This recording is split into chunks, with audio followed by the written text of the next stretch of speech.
Oke, kita mulakan. Suratul Ankabut mulai ayat 52. Suratul Ankabut mulai ayat 52.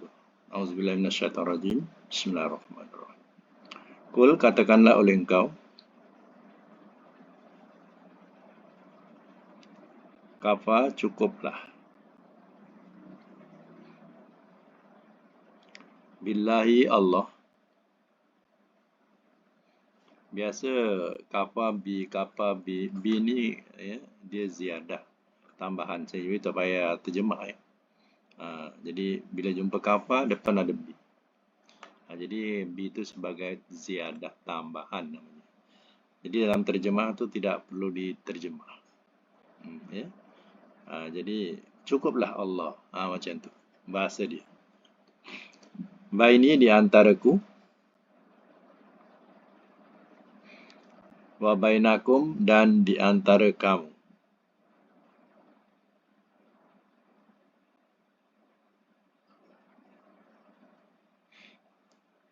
Syahida, menjadi saksi.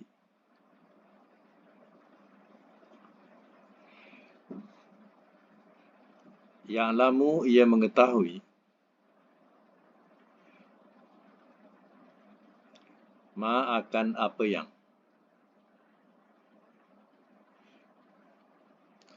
Fis samawati, di langit-langit.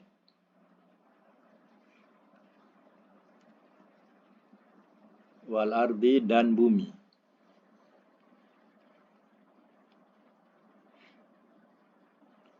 Wallazina, dan orang-orang yang amanu, telah beriman mereka.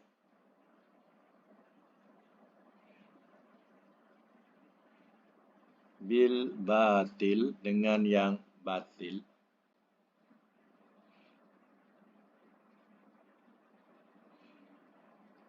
Wa kafaru, dan telah kafir mereka.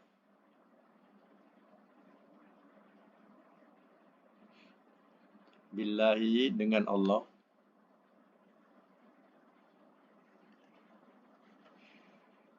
Ulaika, orang-orang itu.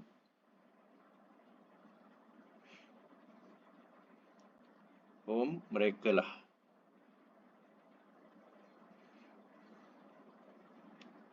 Al-khasirun, orang-orang yang rugi.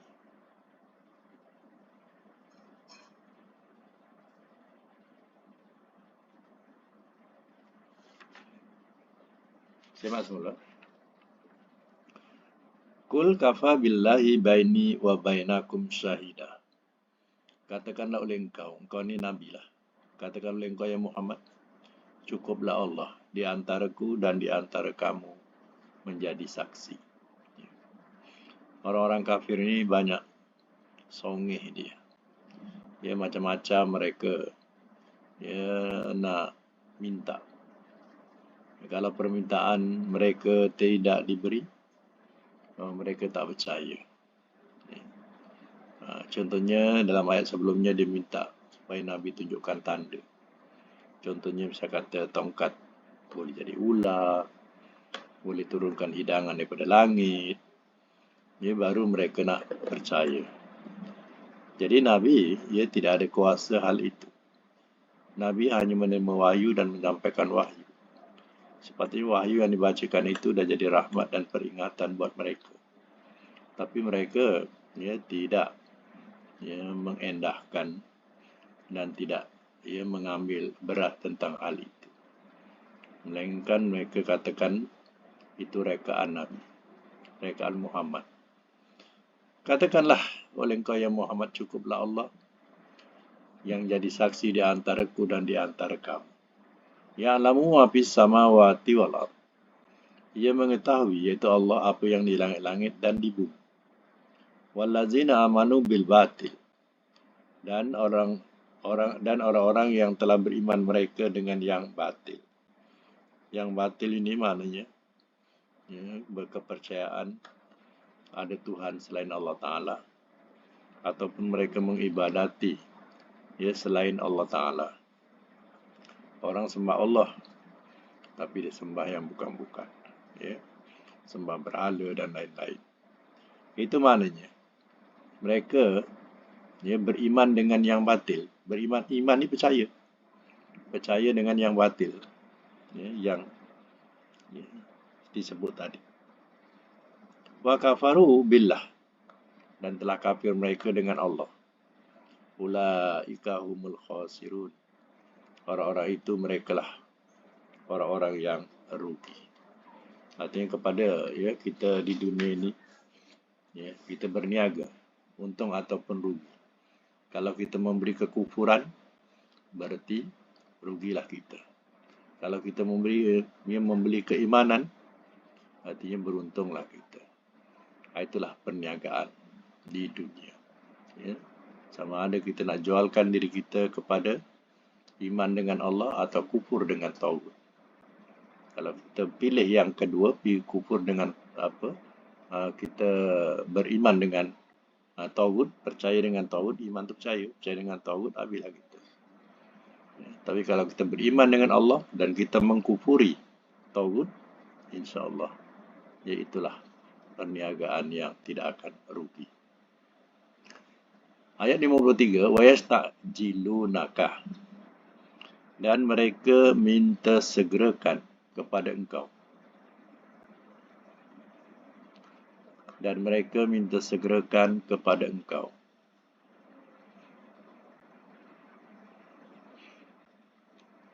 Bil azab, dengan azab.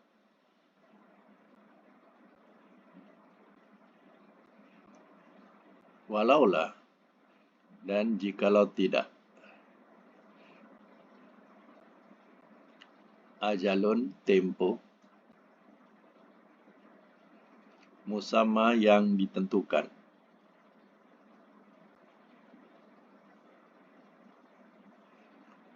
laja'ahum, nescaya telah datang ia kepada mereka.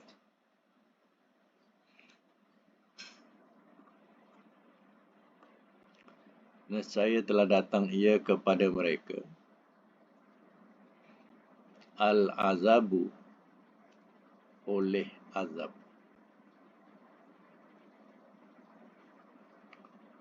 Walayatiyannahum, dan nescaya ia mesti datang kepada mereka. Dan nescaya ia mesti datang kepada mereka.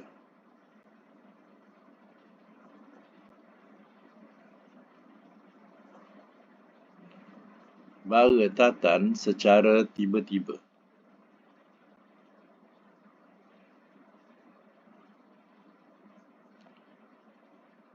Wahum, walhal mereka,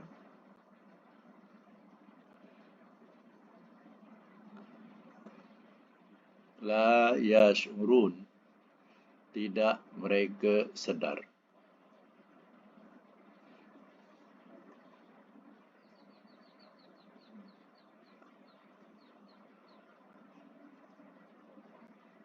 Ayat 54, yasta'jilunaka, mereka minta segerakan kepada engkau. Mereka minta segerakan kepada engkau. Bil azab, dengan azab.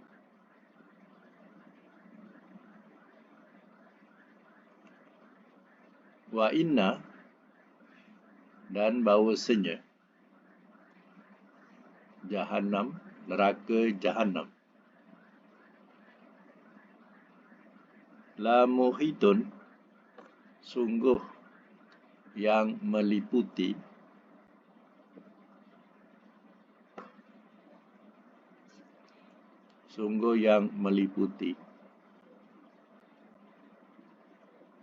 bil kafirin, dengan orang-orang yang kafir.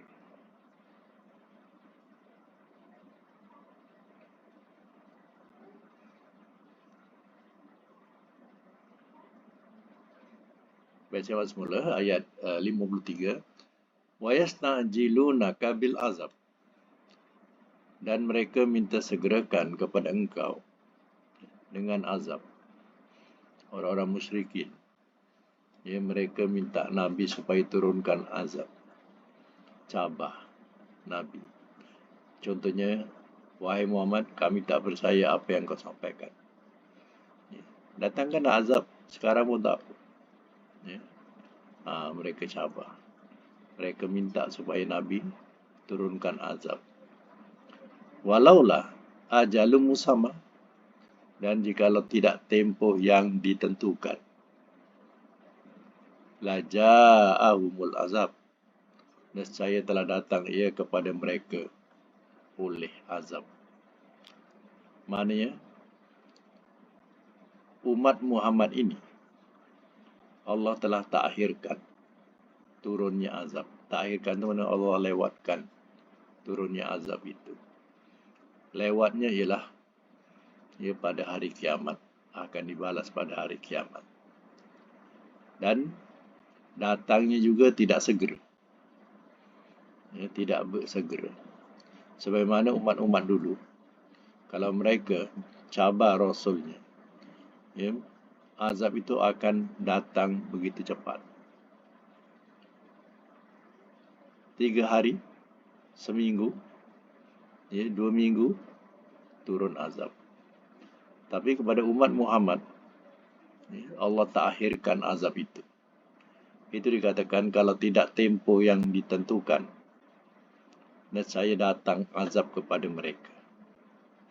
Walayatiyannahum baghtatan, dan nescaya ia mesti datang kepada mereka secara tiba-tiba. Azab itu, ya, kalau datang, ya, bukan boleh nanti-nanti, tak ada. Masa itu juga secara baghtatan, secara tiba-tiba. Wahum la yash'urun, walhal mereka tidak mereka sedar. Ketika tengah lalai, leka, ya, azab datang melanda. Apa jadi? Itu pun dah cukup kalau kita tengok bencana-bencana alam yang berlaku. Kadang datangnya secara tiba-tiba. Ia tidak disangka-sangka. Ia datangnya tsunami contohnya. Ia sesuatu yang tidak disangka-sangka datangnya. Tidak bersedia. Dia tak sedia nak lari dulu. Ya. Tiba-tiba dia dah sampai. Adakah itu yang nak ditunggu? Yasta'jilunaka bil azab. Mereka minta segerakan kepada engkau ya Muhammad dengan azab. Wa inna jahannama la muhitum bil kafirin. Dan bahawasanya neraka Jahannam sungguh yang meliputi dengan orang-orang yang kafir. Mana mereka minta sangat azab, sedangkan neraka Jahannam dah menunggu mereka. Mereka tak lari daripada, takkan dapat lari daripadanya. Yang meliputi untuk orang kafir. Mati sahaja, neraka Jahannam dah menanti, dah melambat. Nak lari ke mana? Ya. Kalau seandainya di dunia, ya, mereka tidak tertimpa dengan azab dunia, ya, mati saja mereka sudah memasuki gerbang untuk masuk ke neraka Jahannam. Ya. Itu dikatakan, ya, dan bahawasanya neraka Jahannam sungguh yang meliputi dengan orang yang kafir. Tak payah nak, ya, nak nanti-nanti. Memang dah disediakan dah untuk mereka. Yauma, sambung ayat yang seterusnya, ayat 55. Yauma, pada hari.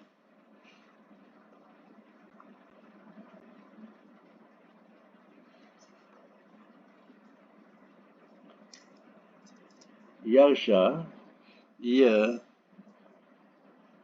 menyelubungi akan mereka. Yarshahum, ia menyelubungi akan mereka.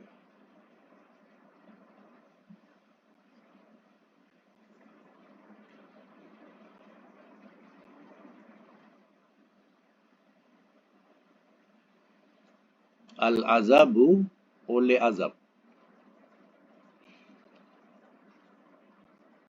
min fawqihim, daripada atas mereka,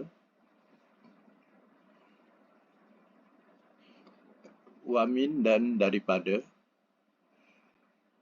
tahti, bawah, arjulihim, kaki-kaki mereka,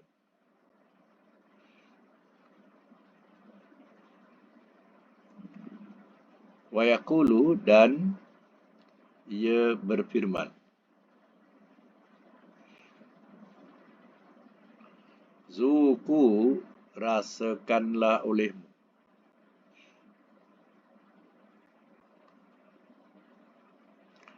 ma kuntum, apa yang adalah kamu,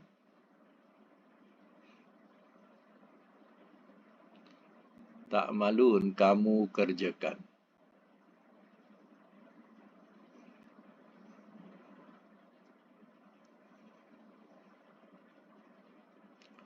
Simak semula. Yauma yaghshahumul azab, pada hari ia menyelubungi akan mereka oleh azab. Pada hari yang mana azab menyelubungi mereka. Nak lari ke mana? Min fawqihim, daripada atas mereka, wa min tahti arjulihim, dan daripada kaki-kaki, bawah kaki-kaki mereka. Wa yaqul, dan ia berfirman, itu Allah, zuku ma kuntum ta'malun, rasakanlah olehmu akan apa yang adalah kamu kerjakan. Jadi bila datangnya azab itu, nak lari ke mana?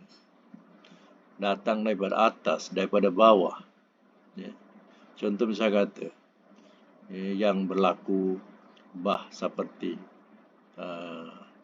kaum Nabi Nuh.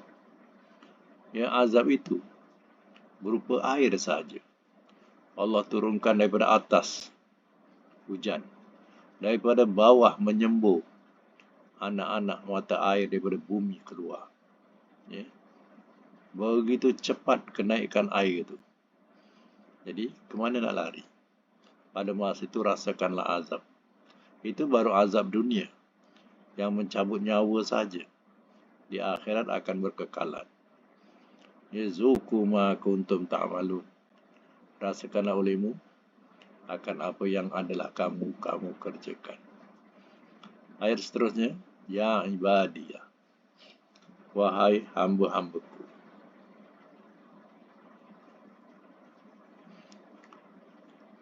alladzina, orang-orang yang amanu, telah beriman mereka,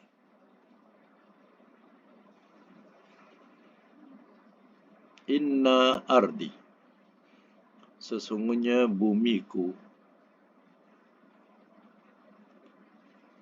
wasi'atun, luas.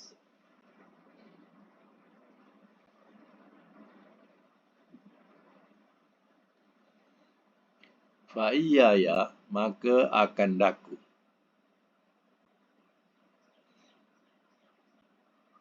fa'buduni, maka sembahlah olehmu akan daku.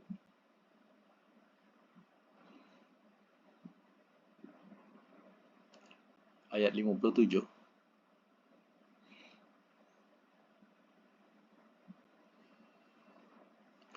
Kullu nafsin, tiap-tiap diri,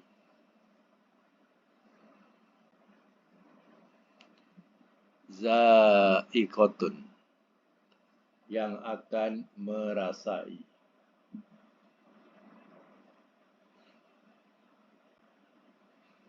al-maut, kematian. Summa, kemudian, ilaina, kepada kami,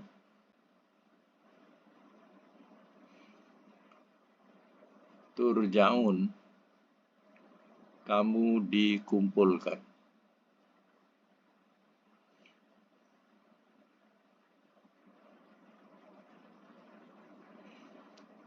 Baik, saya masuk dulu ya.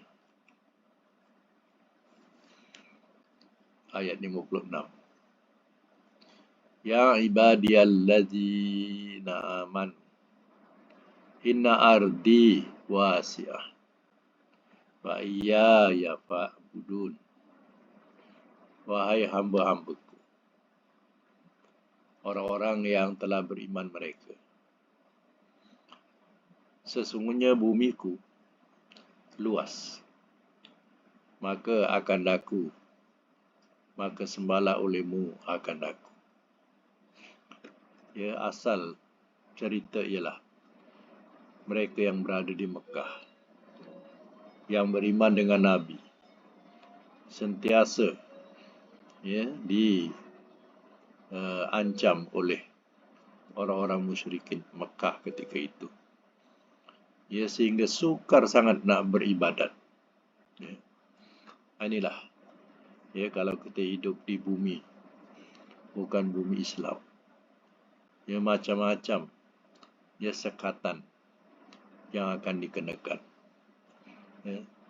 Kita dengar, ya, macam mana, ya, saudara-saudara kita yang duduk di bawah pemerintahan bukan Islam, ya, baca Quran pun, ya, tahu baca Quran, tahu simpan Quran, ya, dikerjakan sampai setengah mati. Seboleh-boleh suruh tinggalkan Quran. Jangan sampai ada simpan Quran. Apalagi nak melakukan solat. Kalau sampai ketahuan melakukan solat, patah tengkuk dia. Jadi, begitulah. Apalagi dengan orang Islam yang lelaki kalau nak solat Jumaat, belum tentu tempat bumi itu diizinkan untuk didirikan masjid. Apalagi rumah seandainya diketahui didirikan solat Jumaat pula, sentiasalah mereka akan berikan peringatan berbagai-bagai. Jadi macam itulah kedudukan orang-orang mukmin yang berada di Mekah, yang mana akhirnya terpaksa berhijrah ke Madinah. Bumi Allah luas, sembahlah aku. Jadi terkadang juga perlu kepada hijrah ataupun pindah. Seandainya kita sukar nak melakukan ibadat. Ada di tempat kita juga, di tempat kita juga. Perkampungan itu sudah dipenuhi oleh golongan tarekat. Jadi ada sebuah rumah ni, dia tidak ngam dengan tarekat itu. Jadi dia tidak sehaluan ataupun dia tidak ikut gaya mereka.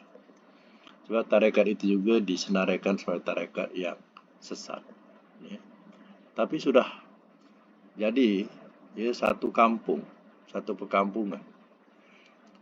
Mereka sudah menguasai perkampungan itu dan orang-orang di situ. Jadi hanya tinggal sebuah rumah. Akhirnya hari-hari dicela. Dicela, dicaci. Kerana dia tinggal seorang, sebuah rumah berkecuali. Akhirnya tak tahan juga. Terpaksalah hijrah. Tak tahu apa jadi dengan rumah yang diwarisi itu. Tapi akhirnya keluarga ini berhijrah untuk mencari kedamaian. Bahawa bumi Allah ini luas. Dia nak cari kedamaian yang mana boleh beribadat dengan sebaiknya. Itulah maknanya kadang bila kemungkaran dah tidak dicegah daripada awal dan merebak, dah ramai. Akhirnya kebenaran yang sikit itu jadi makanan mereka. Jadi musuh mereka. Macam tu. Bagi kita sama lagi, kullu nafsin za'iqatul maut. Tiap-tiap diri akan merasai mati. Itu yang dikatakan za'iqah. Za'iqah ni rasa. Ni rasa mati. Ya, adakah mati itu susah ke senang? Ya. Pernah diceritakan kisah pasal mati ni ialah Nabi Idris alaihissalam. Nabi Idris, permintaan dia, ya Allah, aku ingin nak rasa kematian. Ya. Lalu dia permintaannya disempurnakan. Maka dia dicabutlah nyawanya. Kemudian Allah mau kembalikan semula nyawa tadi kepada Nabi Idris.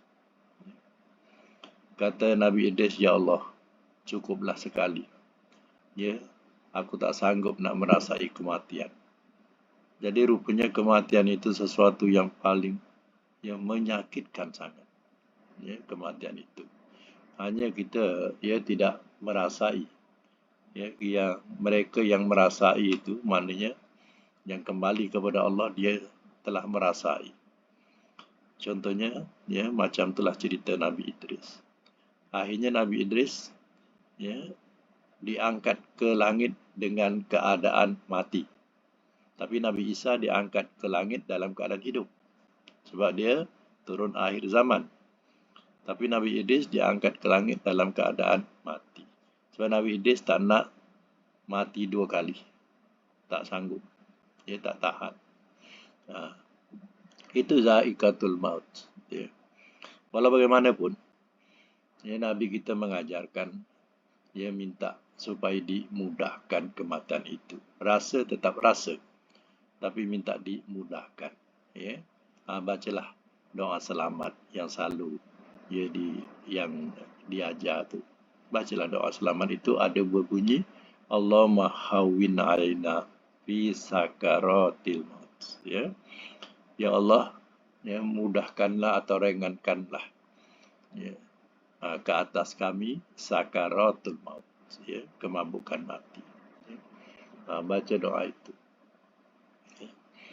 Dan Nabi yang salam juga ketika hampir wafatnya, dia minta satu bekas air daripada Aisyah. Kemudian diberikanlah oleh Aisyah bekas air tadi, dan Nabi celupkan tangan tadi pada bekas itu. Dan kemudian Nabi berkata, Allahumma hawwin alaina fi sakaratil maut. Dan Nabi mengusapkan air tadi daripada dahi ke mukanya. Air yang dicelupkan, tangan yang dicelupkan daripada air, kemudian disapukan daripada dahi ke bawah. Dan dia membaca Allahumma hawwin alaina fi sakaratil maut. Sebab doa itu adalah doa yang memudahkan untuk kita mohon untuk dimudahkan kematian. Itu doa tadi. Dan kalau kita boleh ingat ketika itu, kita buatlah macam tu. Kalau kita boleh ingat. Bukan kalau mampu. Tapi yang sudah yang saya hadapi, orang penyakit kanser. Orang penyakit kanser dia mati, dia boleh bercakap lagi. Dia boleh berborak lagi, boleh bercerita-cerita lagi. Dan dalam berborak-borak tadi, kematian pun sampai. Maknanya, macam itulah. Maknanya, tidak terdiam, tidak apa, tapi dia dalam bercerita-cerita tu, boleh kematian itu sampai dan terus dia meninggal. Jadi kebiasaan, dan di antaranya pun ada yang sempat berdoa, sempat mengucap, dia sempat mengucap dan sempat baca doa, dan terus tiba-tiba terus Allah ambil nyawanya. Ini yang pernah saya hadapi orang yang penyakit kanser. Jadi Suasana jadi pilu sangat, ya, sedih sangat, ya. Dalam keadaan yang kita ya seronok, ya, berbual-bual tu. Ya, masa itu juga ya dia pergi dengan keadaan yang ya mengejutkan buat kita. Ya, ya memang rasa pilu lah ya kita hadapi. Ya. Summa ilaina turja'un. Kemudian kepada kami kamu dikembalikan. Mana nak lari ke mana? Kita akan kembali. Jauh ke, dekat ke, lama ke, ha? Ataupun hampir ke, semua itu akan turja'un, akan kembali. Jadi baik ya kalau mau mengamalkan doa itu, ya. Dan baiknya kalau dibaca tetap lepas solat, ya. Yang ingat tak yang mula dia Allahumma inna nas'aluka salamatan fid din wa afiatan fil jasad wa ziyadatan fil ilmi wa barakatan fi rezeki. Kan itu disebut, dicatatkan sebagai doa selamat kan. Selamat kehidupan, selamat kematian lah kiranya. Ya. Itu kalau boleh diamalkan, dibaca ya selepas solat. Sebab ia ya benar-benar ada dia punya bukti. Ya. Dulu saya pernah mengajarkan satu orang tu, dia tak tahu berdoa, saya ajarkan doa tu saja sampai dia hafal. Ya, baca doa tu, dia amalkan. Tapi tengok akhir kematian tu bila ya tanya dengan dia punya keluarga, kata dia baru lepas solat asar, lepas tu dia baring. Ya, baring terus ya, dia pun jalan, meninggal lah. Ya. Maknanya nampak macam begitu mudah baru lepas solat asar. Kena rasa macam pening kepala tu, dia pun baring. Baring terus jalan. Ya. Jadi nampak yang dia amalkan doa itu, ya, begitu mudah Allah berikan kepadanya. Ya, cara kematian itu. Jadi itu ya untuk umat Muhammad. Ya, jadi bacalah doa itu. Ya.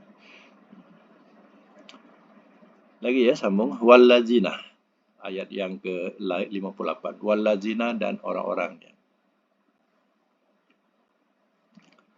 Amanu telah beriman mereka.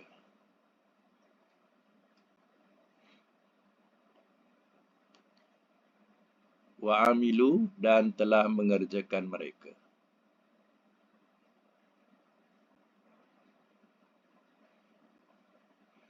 As-solihati akan amal-amal soleh.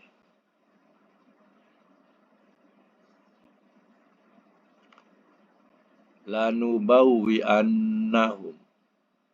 Sungguh kami mesti tempatkan akan mereka.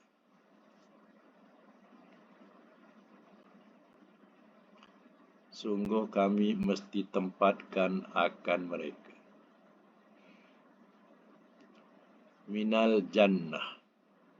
Ya, daripada syurga.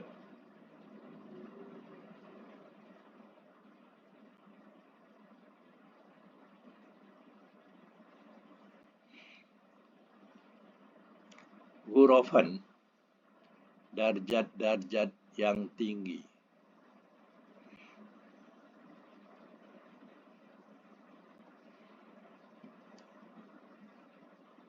Tajri, ia mengalir. Min, daripada. Tahtiha, bawahnya. Al-anhar, oleh sungai-sungai. Khalidina, orang-orang yang kekal. Fiha, di dalamnya.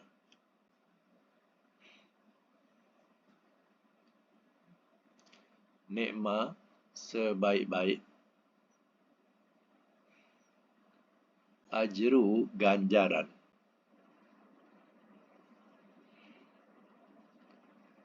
Al-amilin, orang-orang yang beramal.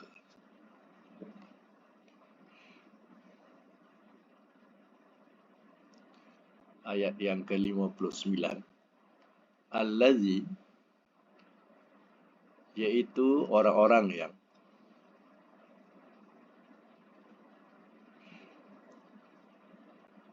sabaru, telah sabar mereka,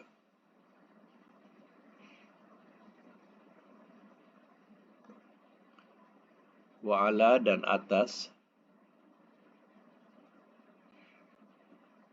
Rabbihim, Tuhan mereka,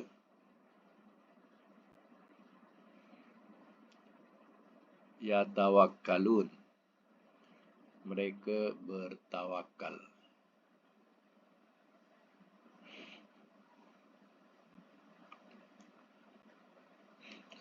Baik, saya masuk mula. Wallazina amanu wa amilus solihati,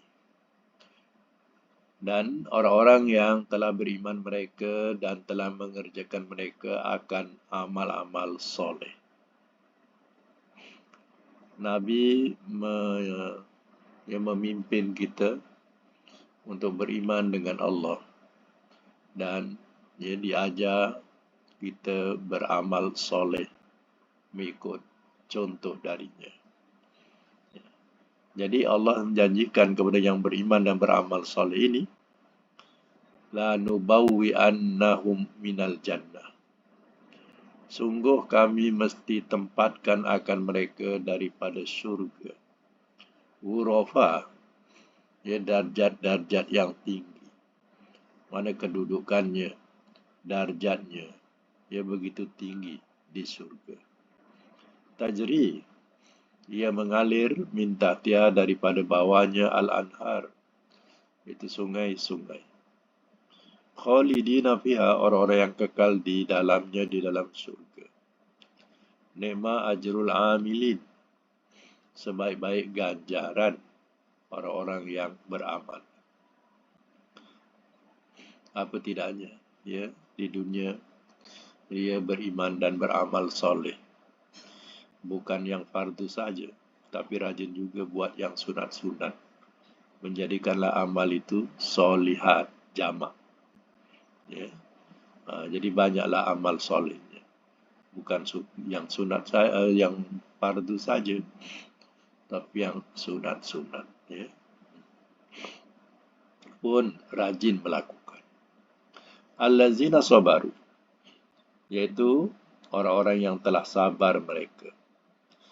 Sabar di sini kalau dia hidup dalam kalangan orang-orang musyrikin. Pendek kata, orang Islam ni kena sabar. Dia kena banyak sabar. Ya. Sebab itu kita kesian kadang dengar saudara-saudara kita yang mereka duduk di bawah pemerintahan bukan Islam. Macam-macam gangguan mereka. Ya. Nak pakai tudung pun tak boleh. Ya. Apalagi yang lain-lain. Ya. Jadi, ya, pendek kata, kesabaran ini tengok ada tingkatan dia. Kadang tingkatan yang paling, ya, kena banyak lagi sabar. Ya. Kadang hanya sekadar sabar sikit. Ya. Tapi kadang ada masanya, ya, kena, ya, begitu, ya, menahan, ya, kesabaran yang tinggi. Lagi apa? Wa ala rabbihim yatawakkalun, dan atas Tuhan mereka bertawakal, ya, berserah pada Allah. Gangguan banyak, tapi, ya, dihadapi dengan sabar dan tawakal kepada Allah. Ya, sebagaimana yang dilakukan oleh, ya, orang-orang yang, ya, berhijrah ke Madinah. Ya, macam mana cerita mereka. Ya, begitu sabar menghadapi gangguan daripada pembesar-pembesar Quraisy. Ya, dan orang-orang kebanyakan Quraisy yang kafir. Ya. Orang-orang kafir Quraisy. Jadi, ya, daripada kesabaran itu, ya, mereka berhijrah. Mereka bertawakal atas Allah Ta'ala. Ya. Itulah kunci kejayaan, yaitu sabar dan tawakal. Ya, tidak ada siapa yang boleh nak halang. Ya. Nah, bila kita sudah berpegang kepada kunci kesabaran dan kunci penyerahan atau tawakal ala Allah, kepada Allah. Ya. Jadi sekarang itu untuk Al-Quran, insyaAllah akan datang kita boleh habiskan suratul Ankabut. Ya. Baik, kita sambung dengan pelajaran selanjutnya, yaitu pelajaran sorof. Ya.